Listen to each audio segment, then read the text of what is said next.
नमस्कार, आप सभी का स्वागत है हमारे शो ज्ञान सागर में। आपने सनातन धर्म में 16 संस्कार के बारे में ज़रूर सुना होगा।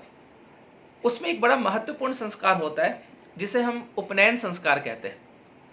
संस्कार का अर्थ होता है प्योर, पवित्र। जब हम कहते हैं कि आप संस्कारी मतलब आप पवित्र हो गए, तो इस 16 संस्कार में जो उपनयन संस्कार है, जब लोगों का उपनयन संस्कार होता है उसमें क्या होता है कि वो यज्ञोपवीत धारण करते हैं। यज्ञोपवीत मतलब जनेऊ धारण करते हैं। थ्रेड, धागा आपने देखा होगा कि यहाँ पे अपने कंधे पर वो क्या करते हैं, यज्ञोपवीत धारण करते हैं। तो इसका रियल मीनिंग क्या होता है, इसके पीछे का महत्व क्या है, इसको आज हम लोग इस वीडियो में समझने की कोशिश करेंगे। जैसे आपने पूछा भी होगा या आपको बहुत सारे पंडित जी लोग बताए भी होंगे कि यज्ञोपवीत हम क्यों धारण करते हैं, इसमें देवता वास करते हैं, फलाना। तो आप समझना वाकई में इसका रियल मीनिंग, इसका दार्शनिक मीनिंग क्या है, उसको आज हम लोग इस वीडियो में समझेंगे। और क्या हम जो यज्ञोपवीत धारण करने का जो महत्व है उसको समझ पा रहे हैं और उसको पालन कर पा रहे हैं या नहीं। तो ये आप इस वीडियो को पूरा देखना, उसके बाद आप ये अपने आप से सवाल करना। तो इस वीडियो को आप देखना, क्योंकि हमारे इस शो का उद्देश्य ही है कि ज्ञान के सागर में हम लोग को डुबकी लगाना है और वहां से मोती प्राप्त करना है। तो यज्ञोपवीत का क्या रियल मीनिंग है उसको आज हम लोग इस वीडियो में समझते हैं। तो समझिएगा, जब भी हमारा जन्म होता है, जब हम इस धरती पर आते हैं, तो 3 ऋण लेकर आते हैं लोग। 3 ऋण। एक ऋण होता है पितृ ऋण हम किसे कहते हैं? जब भी हमारा जन्म हुआ, जब लोग संसार में आते हैं तो एक शरीर लेकर के वो क्या हुए, पैदा हुए। तो ये जो शरीर है ये माता पिता का क्या है, देन है। तो जो भी आप उपलब्धि प्राप्त करते हैं या जो भी काम आप करते हैं, जो भी चीज आप अपने जीवन में करते हैं, तो इस शरीर के बदौलत ही क्या करते। एक आत्मा जो होता है उसको भी क्या चाहिए, आत्मा को भी अस्तित्व तभी मिलेगा जब उसका शरीर होगा, क्योंकि आत्मा शरीर के बिना कुछ भी नहीं है। तो आप समझना, ये जो शरीर होता है ये बहुत महत्वपूर्ण होता है। तो ये माता पिता के द्वारा दिया गया शरीर है, तो एक बहुत बड़ा ऋण हमारे ऊपर हो जाता है कि माता पिता का ऋण हमको चुकाना है। एक बहुत बड़ा ऋण है कि ये शरीर उन्हीं का क्या है, दिया हुआ है। इसलिए आपने देखा, आपने एक कहानी सुना होगा सती के बारे में कि सती के जो पिता थे दक्ष, है ना, उन्होंने उनके हस्बैंड का अपमान किया, तो उन्होंने क्या किया, अपना शरीर को जला दिया। सती ने क्या बोला कि जाओ, तुम्हारा जो ऋण था उसको हम क्या कर दिए, उतार दिए, अब तुम्हारा शरीर नहीं, अब ना ही अब मेरे ऊपर कोई ऋण।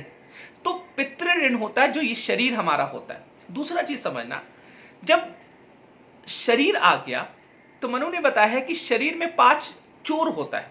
5 चोर या 5 दोष आप बोल सकते हो। कौन कौन सा?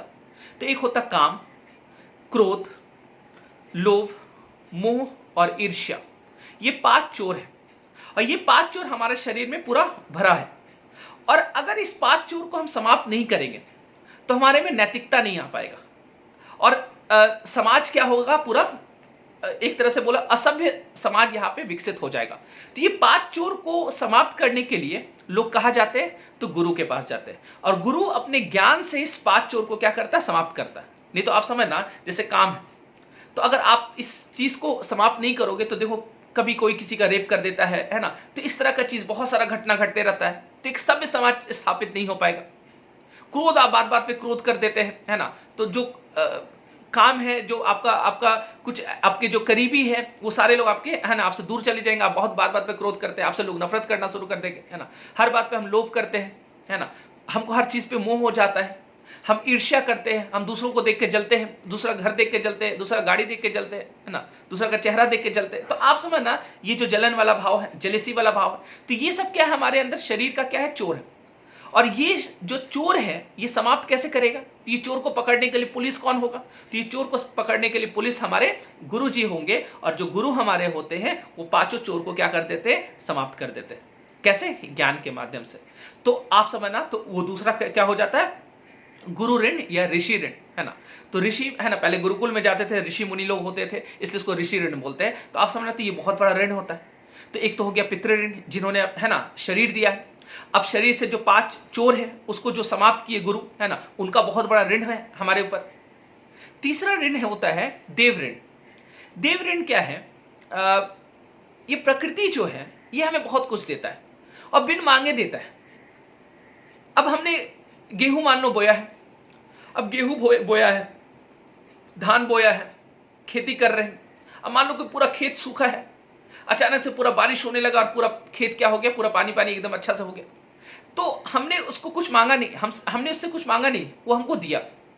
तो देव ऋण है ना, मतलब प्रकृति के द्वारा दिया गया, वो हमको धूप देता है ना, वो हमको हवा देता है, तो वो हमको पानी देता है। तो इस तरह का चीज बिन मांगे जो दे रहा है वो बहुत बड़ा ऋण है, उसको हम लोग बोलते हैं देव ऋण, है ना। जैसे अगर आप डॉक्टर सर्वपल्ली राधाकृष्णन को पढ़ोगे तो उन्होंने कहा है, इसको थोड़ा सा अलग तरीके से उन्होंने व्याख्या किया है। उनका कहना है कि देव ऋण मतलब ये हो गया कि एक ऐसा फोर्स जिसको आप बिल्कुल नहीं जानते हैं, लेकिन वो आपके कल्याण के लिए क्या कर रहा है, काम कर रहा है। जैसे आप समझना, उन्होंने व्याख्या किया बहुत अच्छा। उन्होंने बताया कि जैसे कि एक रेलगाड़ी, आप मान लो कि कोई इंटरव्यू के लिए जा रहे हैं, आप ट्रेन पे बैठे, अब ट्रेन का ड्राइवर आपको क्या किया, सही टाइम पे पहुंचा दिया, और सही टाइम पे पहुंचा है तो आप इंटरव्यू अटेंड कर लिए। अगर वो ट्रेन का ड्राइवर लेट करता या नहीं आपको सही टाइम पे पहुंचाता तो आप, है ना, इंटरव्यू अटेंड नहीं कर पाते। तो ये बहुत बड़ा ऋण हो गया। आप ना उस ड्राइवर को जान रहे हैं, ना ड्राइवर जान रहा है कि मेरे ट्रेन पे कौन कौन सवारी बैठा है, लेकिन वो, है ना, आपका क्या कर रहा है, इनडायरेक्ट रूप से क्या कर रहा है, हेल्प कर रहा है, वो आपका कल्याण कर रहा है। एक जो उन्होंने एग्जाम्पल दिया है, जो डाकिया होता है ना, तो डाकिया जो होता है, जो पोस्टमैन होता है, वो क्या करता है, सही टाइम पे आपको, मान लो कि ज्वाइनिंग लेटर आया, ज्वाइनिंग लेटर का चिट्ठी दिया, या इंटरव्यू का लेटर आया है, किसी कंपनी से आपको जॉब आया है तो उसका जॉब का ऑफर आया है, वहां का वो इंटरव्यू, अब पता चला कि इंटरव्यू होने वाला था कल, है ना, या फिर किसी फलाना डेट में इंटरव्यू होने वाला था, उस डेट के बाद वो चिट्ठी पहुंचाया, तो फिर वो कोई काम का नहीं होगा। तो अगर वो समय पे हर चीज कर दे, समय पे वो काम कर दे, समय पे आपका हेल्प कर दे, तो ऐसा शक्ति, ऐसा चीज जो आपको वो जानता तक नहीं है, लेकिन वो आपके कल्याण के लिए क्या कर रहा है, काम कर रहा है, उसको हम लोग क्या बोलते हैं, देव ऋण बोलते हैं, है ना, उसको हम लोग क्या बोलते हैं, देव ऋण। तो ये 3 ऋण होता है जो लोगों के ऊपर होता है। अब समझना, ये 3 ऋण जो है, इसी का प्रतीक है जनेऊ, यज्ञोपवीत। तो यज्ञोपवीत में क्या होता है कि 3 धागा आपके ऊपर रख दिया जाता है और बताया जाता है कि तुम्हारे कंधे पर क्या है, बोझ है, तुम्हारे कंधे पर क्या है, ऋण है। हम कहते हैं ना कि आप कहीं से लोन लिए हैं तो बोले ना कि अरे बहुत बड़ा बोझ है अभी कंधे पर, लोन चुकाना है।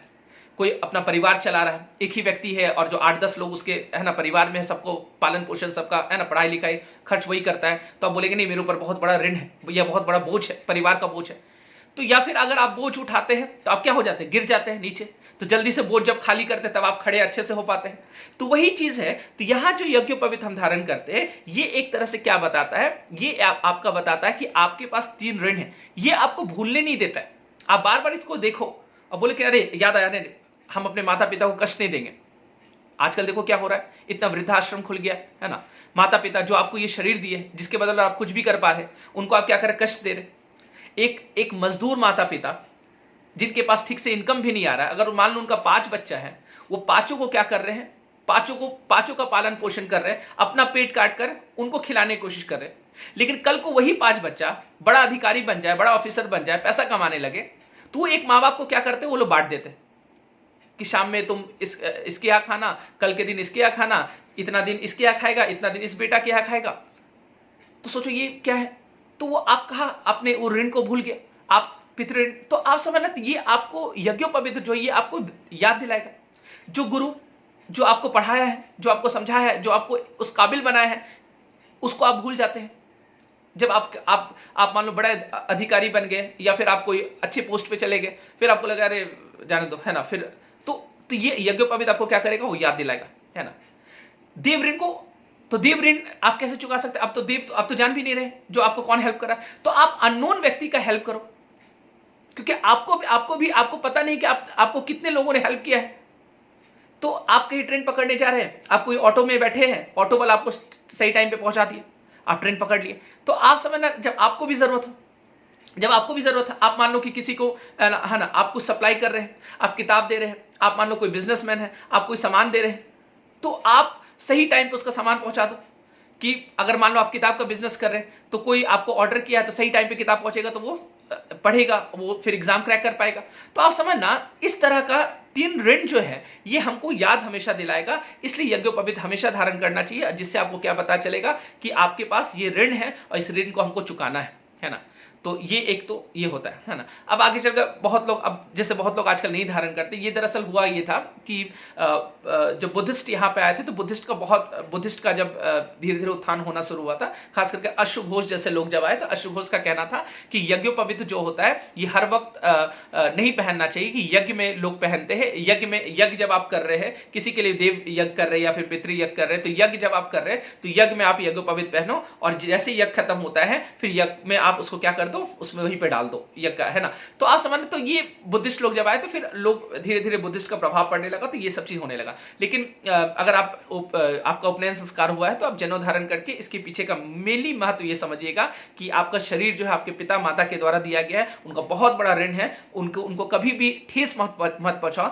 आप पूजा पाठ करते हैं, अभी सावन का महीना चल रहा है, लोग देवघर जा रहे हैं, इधर जा रहे हैं, लेकिन वाकई में रियल में जो आपके भगवान है, आपके माता पिता आपके घर में है, आपके गुरु है ना, कबीर ने या बहुत बड़े बड़े संत ने गुरु को, है ना, बहुत ऊंचा दर्जा दिया है। तो आप समझो आपके गुरु जो है आपके माता पिता, आप उनका पूजा कर, उनको आप अवहेलना करते हैं, उनको आप कष्ट दे रहे हैं, उनको आप खाने को नहीं दे रहे, और आप क्या कर रहे हैं, शिव जी पे जल चढ़ाने जा रहे हैं। तो ऐसा पूजा करने से कोई फायदा नहीं। हमारे यहाँ बताया गया है कि सबसे बड़ा पूजा क्या है, प्रेम का पूजा। अगर आप प्रेम करते हो, सबसे एक दूसरे से प्रेम करते हैं, उसी में ईश्वर क्या करते हैं, वास करते हैं। तो मुझे लगता है कि आपको इसका अर्थ आज समझ में आ गया होगा। तो आज के लिए इतना ही, हम लोग मिलते हैं नेक्स्ट शो में। धन्यवाद।